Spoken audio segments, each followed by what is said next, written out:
Okay, now you look at this part here. The diagram is follow the example 2 given over here. I purposely find out the map for Sarawak over here. That is the distance of about 405 kilometers. You see this example down here. Amin traveled 405 kilometers on 45 liters of petrol in his car. If Amin wishes to go to a place which is 198 kilometers away by car, how much petrol in liters does he need? Solve this problem through mathematical modeling. Okay, so over here, assume this part, this car that is traveling over here. You see Petrajaya, if you can see from here. Okay, he is traveling from here, Kuching, to somewhere near Muka, this part over here. So the total will be 405 kilometers. Okay, after that, you look at the question. What is request or required in here is how much petrol is needed if he want to travel 198 kilometers. So it is somewhere from here to up to, let me see, I've checked already yesterday, somewhere here in Pusa. Hold on, here, somewhere here, in between Pusa and also Uncle Lily. 198 kilometers. Okay, so in this question, when they ask you how much petrol is needed and then solve this problem through mathematical modeling, so you have to go through all the I am a very robust robot process. First component is identify and defining the problem. So we need to determine the volume of petrol required for 198 kilometers. This one, the requested. And then we know that the farther we travel, the more petrol we require. Thus, the petrol amount varies directly with the distance we travel. Okay, so the further you travel, of course, the more petrol you need. So over here, this is identifying and defining the problem. Okay, before I proceed with making assumption and identifying the variable, I'm going to go through all of the identifying and defining the problem of the examples that you have learned. Because until right now, I think you might still confused on how to write or how to elaborate your point. So we are going to go through this. Now, I already summarized all the examples down here. Start from the first part. This is not organized in order, so just to let you see. Okay, for example, this example 1 you have already learned. Okay, Jeremy saved 4,000 at Bank Bunga Raya with a simple interest of 1.5% per annum. So I highlight all the important points over here. Jeremy wants to buy a computer worth 4,455 with his savings. How long does Jeremy need to save? So you were asked to identify and define the problem and make assumption. We are going to look at this part here. So in the solution here, they told you that in this problem, we know the principal and the interest. So you can see this is the principal, this is the interest. Okay, and the rate from the savings is the amount that Jeremy needs beside the 4,000 to buy the computer. The interest, the interest from the saving. So, meanings out of the principal, from the interest, you need to know the amount so that we can decide when he will be able to buy the computer. Okay, so we need to determine how long Jeremy needs to keep his savings in the bank. Okay, this is one of the examples that you have learned. Now we go through, you see this one, this is the example that we just go through just now. So now we go back to this first introduction part of this chapter. The grocery store, which is far from your house, sells a pack of 10 kilograms of rice at a lower price than the one closer to your house. Is it worth the drive for the cheaper deal? It's just like the video that I showed to you just now. So you see this part, how do they do it? They are giving all the information in point form. This one, the first one, the price of a pack of 10 kilogram rice and the cost of petrol. Determine the distance of the two stores to your house. respectively. So you need to find the distance and then find the information from the internet. For example, the price of the rice, the distance of the store from the house, and then the current petrol price and the car's petrol consumption rate, and so on. So it's under this part over here. Okay, now we look at the next one. This part here, example 4. Also the one that you have learned. Compound interest is interest that is calculated based on the original principal and also the accumulated interest from the previous period of savings.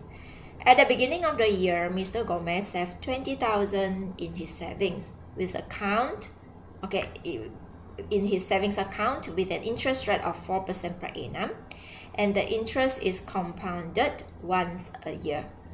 So derive a mathematical model for Mr. Gomez's total savings after 2 years of savings. Solve it through mathematical modeling. So this part, the first component here, identifying and defining the problem. Mr. Gomez is given compound interest, which is compounded once a year, this part here. And then his principal is 20,000. The yearly interest rate is 4%, this one. Derive a mathematical model for Mr. Gomez's total saving at the end of 2 years. So if you look at this one, he indicates everything in point form. But when you compare with the previous example that you learned, some of it, they didn't jot down everything. For example, this one, the first one here. Okay? In this problem, he just said that, he didn't say that in point form, he said that in a paragraph like this. In this problem, we know the principal and interest rate. So like this one also, you don't have to say his principal is 20,000. You can say in this problem, we know the principal and the interest rate. And also the interest is compounded once a year.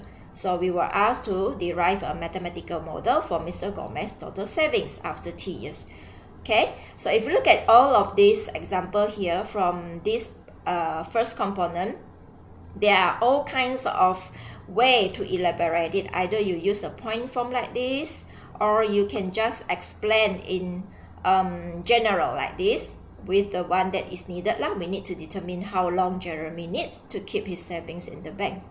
Okay, and then we are going to look at another example later on. This is the one, example 3 over here. You look at what is given. The diagram below shows the cross-section of a river.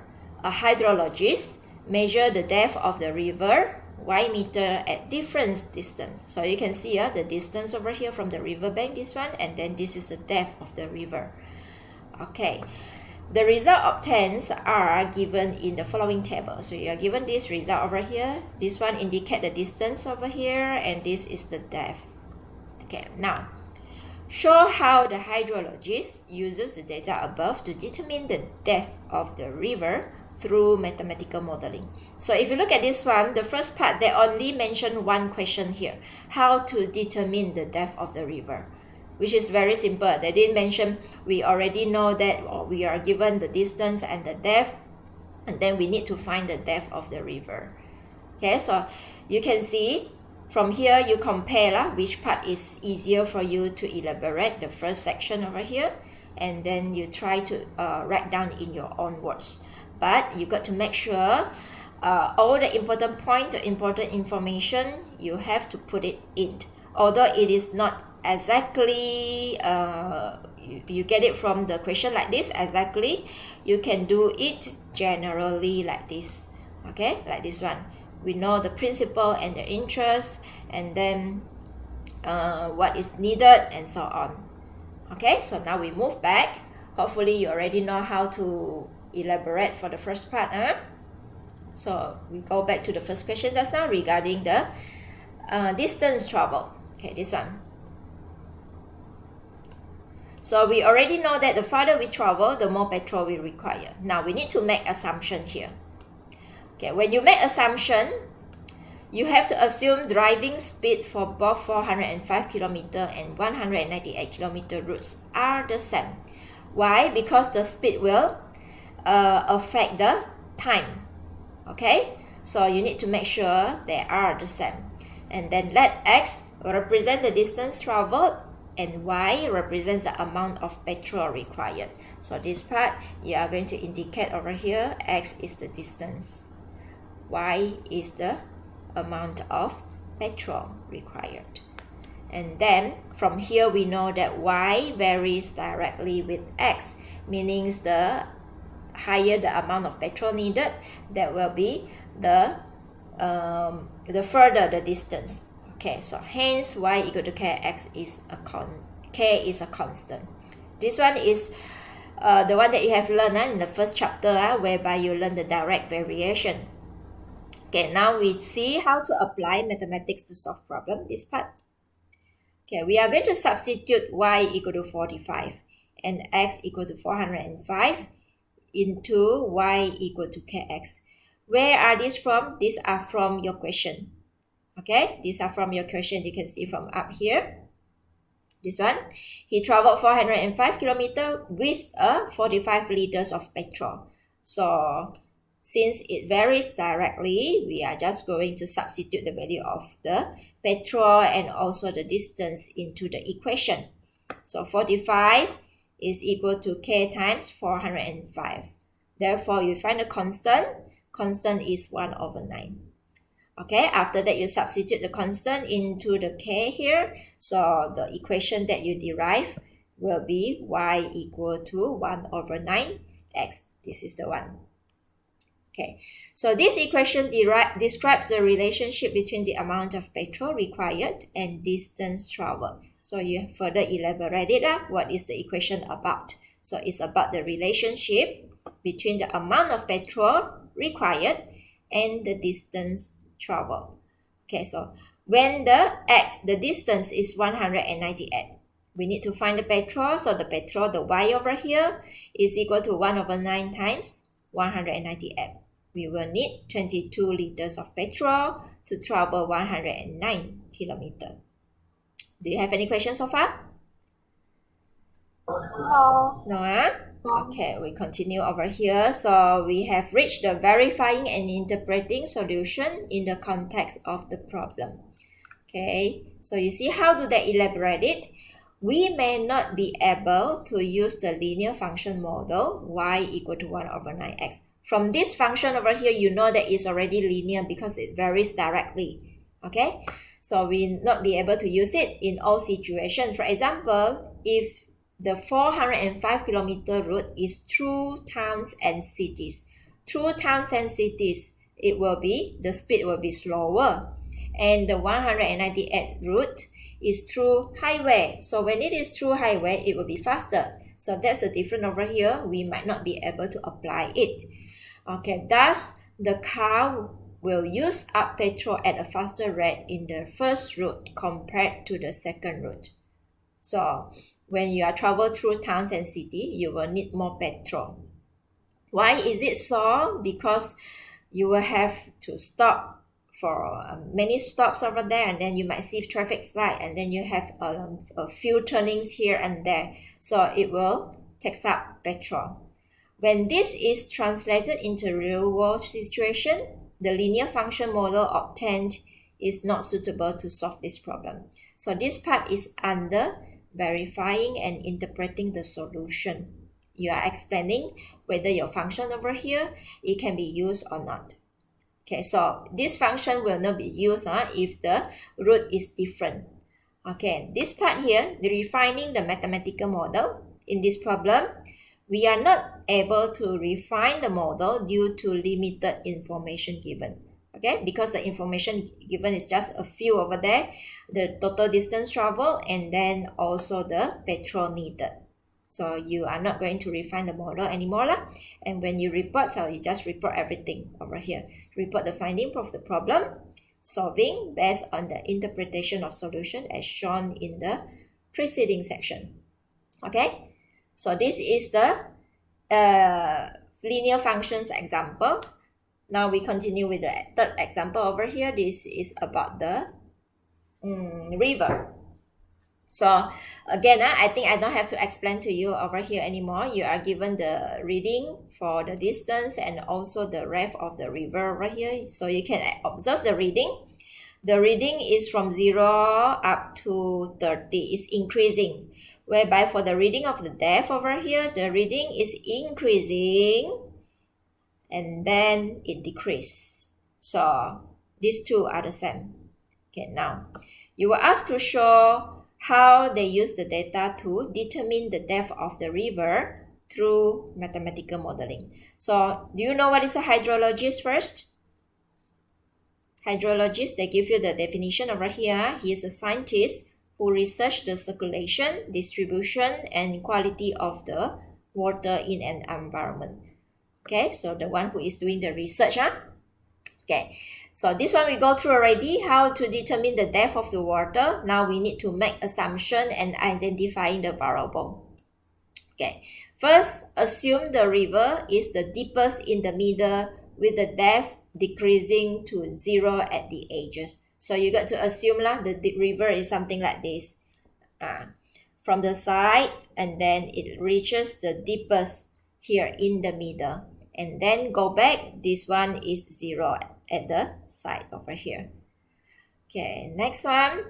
The two variables involved in this study are the depth of the river, which is y meter, and the distance from the river bank, x meter. So yeah, looking at these two, the depth, okay, and also the distance.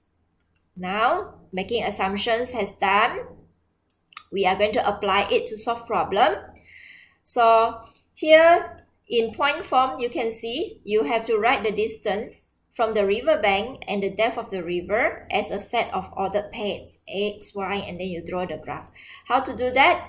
From the graph, from the table that we have, these two, for example, you are going to write down in the ordered pair, which is 0, 0, followed by this one, which will be 4, 1.5, and so on until you reach the end, 30, 0. So you are going to come out with a graph like this. You can see from here 0, 0, and then just now the second one, you have the reading. After that, reach the end, that is 30 and also 0. So you are going to plot the graph like this. Okay, now we go to the second point. The data seem to rise and fall in a manner similar to a quadratic function. So you can see, it looks like a quadratic function. The graph drawn shows the curve of best fit and resembles the graph of a quadratic function. Okay, in mathematical modeling, to represent the actual situation, the approximate value is used. So we can just make estimation. We make assumption there. Okay, based on the graph, the depth of the river is 3 meter when the distance from the river bank is 15 meter approximate. Therefore, to find out the deepest of the river, you are going to look at the first part over here, the highest one. The highest means the deepest. So they get the maximum point from here. Okay, the maximum point is referring to 3. That's why the reading over here is 3. And then when you move it down, you are going to get the reading of 15. So 15, 3 is the distance and also the depth of the river. Now, so after you apply, you are going to verifying and interpreting solutions in the context of the problem. So from all the points that you have just now, we are going to determine a quadratic function in the form of y equal to ax squared plus bx plus c, the general form that you have learned. So you are going to determine the constant a, b, and c by substituting any 3 data. So they give you these 3 data, the example of it. Okay, these 3 data, where does it come from? It came from the table at first. You can see 0, 0 is the one that we see. This one, 30, 0, and 25, 1.7 is also from the table actually. This one, 25, 1.7. It's up to you. You can get other reading like this. 18, 2.9, 12, 2.9 also can. But this one is not advisable because the number is the same. If the best is you take at 2.3. Okay? Now, after you have all the constant, you are going to substitute them into the equation. So first one, 0, 0. 0 represent the x, 0 represent the y. So you substitute into the equation over here. This will be 0. You are going to get this. 0 is equal to a times 0 squared plus b times 0 plus c. So from here, this times 0 equal to 0, b times 0 also 0, meaning the c is equal to 0. Therefore, you will have this on the right. Okay? And then when you substitute the second one here into the equation, you will have 1.7 equal to a times 25 squared from here, the value of x and y. Okay? So after you calculate 25 squared, you are going to get 625a plus 25b plus c. And then for the third one, 30 and 0, the value of x is 30, y is 0. So y equal to 0, a times 30 squared plus b times 30 plus c. So you are going to get the equation on the right. 30 squared is 900, a plus 30b plus c. So you are going to use these three to solve to find out what is the value of constant a and constant b and also constant c. But from the first equation, you already know that c is equal to 0. So all the c over here, they are 0. Okay, so here you are going to get 1.7 equal to 625a plus 25b. No more c because the c is equal to 0. Whereas the second one, you just copy down, okay, without the c because the c is 0. So from here, okay, we are going to solve it using the substitution method. So you look at the second equation, we are going to get the subject first. The subject will be something like this. Negative 900a is equal to 30b. For this one, can you see that? So it's up to you which one you want to take it as a subject. You also can use a equal to 30b over negative 900. But this one, they take the b as a subject, so you will have b as negative 30a. Okay, then you substitute into the first equation, we are going to get the value of a. Okay, you just do calculation using a calculator, you are going to get the value of a. After that, you get substitute into the third equation, you are going to get the value of b. Okay, hence the possible quadratic function will be y equal to negative 0.0136. This one is the value of a, remember? Okay, x squared plus bx. The b is 0.40 at x. So, substitute. Why we have to substitute the value equal to 15? Because we want to find which one is the deepest. Go back to the question again. You have to determine the depth of the river. You want to find which part is the deepest. Okay, so why do we substitute 15? Because you can see from the reading here, the highest point is 15, this part here. That's why you substitute the value of 15 to get the depth of the river, x equal to 15. Okay, so into the equation, the x is 15. So you can see from here, 15 squared, 15. Find out using calculator, you are going to get 3.06. That is approximate to the answer obtained from the graph. Do you still remember what is the answer obtained from the graph? Answer obtained from the graph is 3.0. So the one that we get from the calculation is 3.06. So approximate to it. Okay, now we enter into the refining and the mathematical model. So look at the given the information. For this model, we assume that the river is the deepest in the middle. This may not be true for some other river because a new model will, because you see, some other river, it might not like this. There might be deepest here and then to the side. Okay, so it's different. So this may not be true for some other rivers. A new model will be needed if we have new assumption. So if the river is like this, the reading is like this, you will need a new model. Okay, the answer will be more accurate if more data have been collected. Okay, so when we report the finding, you just write the full report, all of this, following the modeling framework structure. Okay, so that's all for these two examples. Do you have any question, class? Madam? Yes. Madam? Yeah. what does it mean by like the report part? The report part, what do you mean? Again? Like write a full report following the above mathematical Okay, actually the modeling framework function. full report is like this. Start from the beginning. This is your report actually. You identify and defining the problem, you make assumption, everything over here. The report part usually is from top until the bottom over here. And then if we have any weakness, then you are going to mention extra in this section.